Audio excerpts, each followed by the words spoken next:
Gas leakage থেকে এই দুর্ঘটনা ঘটছে। আমরা এটা তদন্ত করার জন্যেই এখানে এসেছি। আমরা যদিও ভেতর ঢুকতে পারিনি, বাট বাইরে থেকে দেখলাম প্লাস ভেতরে শুনলাম যে ওখানে স্প্লিট টাইপ এয়ার কন্ডিশনার আছে। তো এটা একটা কারণ হতে পারে যে এয়ার কন্ডিশনিংয়ে যদি গ্যাস লিকেজ হয়, সেই গ্যাসটা যদি ভেতরে ভর্তি হয়ে যায় তাহলে দুর্ঘটনা ঘটতে পারে। এখন এটা সেই এয়ার কন্ডিশনিং মেশিনটা যদি পরীক্ষা করা যায়, তার মানে ওর ভিতরে গ্যাস আছে কি না এটা পরীক্ষা করা যায়, আউটডোর ইউনিটটা পরীক্ষা করলেই হবে। সেই পরীক্ষা করলে বোঝা যাবে যে যদি ওখান থেকে গ্যাস লিকেজ হয়ে যায় তাহলে কোনো প্রেশার থাকবে না। এই গ্যাস লিকেজ থেকে এটা একটা কারণ হতে পারে যে মৃত্যুর কারণ। আমরা বরং এখানে এসেছি যেটা তদন্ত করার জন্য যে আসলে এয়ার কন্ডিশনিং থেকে দুর্ঘটনাটা ঘটেছে কিনা।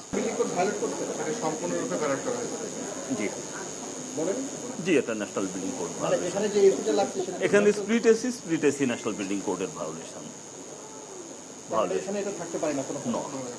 হসপিটালের ক্লিন স্পেসে কখনো split AC, package AC, VRF AC, window type AC এটা থাকতে পারে না।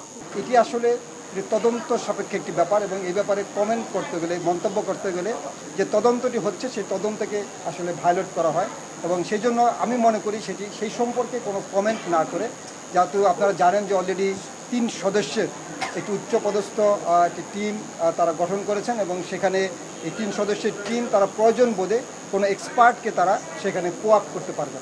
তাহলে সুতরাং সেই তদন্তটি যেন সুষ্ঠুভাবে হয় সে ব্যাপারে আমি তাদেরকে রিকোয়েস্ট করব যেন প্রভাব ফেলতে পারে এই ধরনের কোনো কাউকে, বিশেষ করে হাসপাতালের কাউকে যেন সেখানে ইনক্লুড করা না হয়।